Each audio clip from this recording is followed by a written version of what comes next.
Patrick Hopkins is on the live line. He's symphony director, I do believe, but moreover, he's a master of cello and bass. Plus, they have a concert coming up. Hi, Patrick. Hi, how are you? Thanks for having me. You're welcome. And as I told you before, the cello pulls my heart out of my body, beats it up and throws it back in. There's something about the cello that just takes you away. Oh, I completely agree. I mean, I'm a little bit biased, but I do think it is the best instrument. I really do. Wind or string. I think it's the best one. I was forced to play violin, but I like violin too. Don't get me wrong. Turkey in the Straw is always a good time, but there's something about the cello that just cries. It cries. Oh, yeah. I love it. All right, so concert coming up. When you doing that? So next Tuesday night at April 29th at 7:30 over here on the River Campus in Bedell Performance Hall, we'll have our final Southeast Missouri Symphony Orchestra concert of the season, and this one is also with our University Choir and Choral Union. We have an absolutely fantastic program for you. First is Rimsky-Korsakov's, the Russian composer's Russian Easter Overture. And really the two big pieces on the concert are the Russian Easter Overture and Leonard Bernstein's Chichester Psalms. And they're very similar and very different from each other. Obviously, they were written almost 100 years apart. But in the case of the Russian Easter Overture, Rimsky-Korsakov uses the themes from Russian Orthodox Psalms for his subject matter.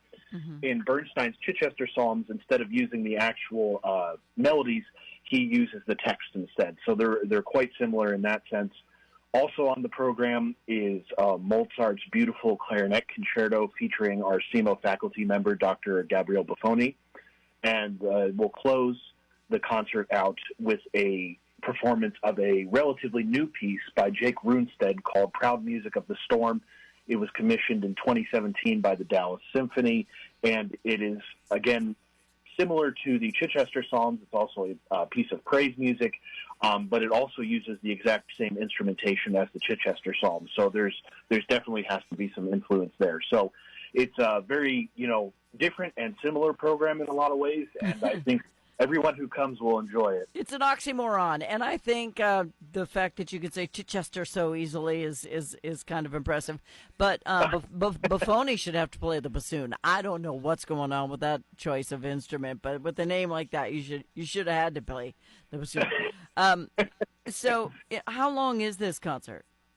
It should be about maybe a little bit over an hour and a half with an intermission in the middle. And yeah, it should be done around between 9 and 9:30, I would say. Not too late for a Tuesday night. Okay, well, too late for me because 3 a.m. comes pretty early. Well, yeah, and new puppy. But and I say this every time someone comes on, and I want to say it again because your child is going to do better in school, will be well focused. They'll be at home practicing, doing things with an instrument they otherwise wouldn't do. So allow them to choose the one that speaks to them. And going to concerts like this are a good way for them to figure it out. Yeah, no, I completely agree. And, we try to invite local students to come and watch our concerts. Actually, I don't want to give away too much because also on Tuesday we're going to be announcing next year's season.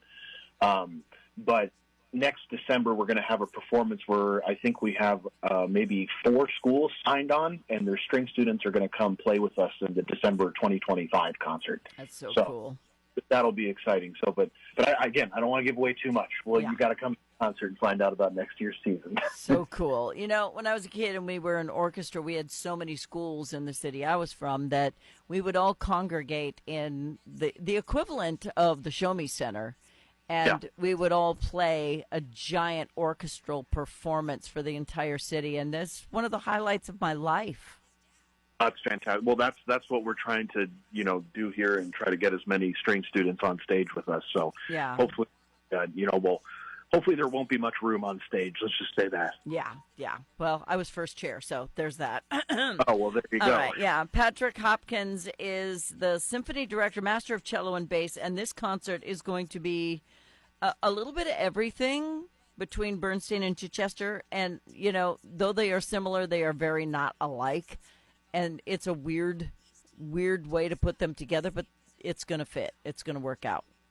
Yeah, I think it'll work. It's again, they are very different, but Yeah. the subject comes from the same place, so it should be a great night. And the cool thing about Russian orchestral music is it's almost always like the yo yo yo. They always have that heavy foot on their orchestral music, and I love that. Yeah, it's us being an educational institution. I try to spread out the styles and composers. So I've been really looking forward to this particular one. Actually, the Russian Easter Overture was the very first piece I played in my youth orchestra growing up. Wow. So I've been really looking forward to this one. The first one I had to play was Star Wars, Patrick, so I'm kind of mad. Hey, we just did that in March, so okay. there's nothing wrong with that. Oh, so cool. All right, time and place for the concert once more, please. Again, it's next Tuesday, April 29th at 7:30 p.m. here on the River Campus in Bedell Performance Hall. Get tickets at the ticket box office as you come in or ahead of time online. Patrick, thank you.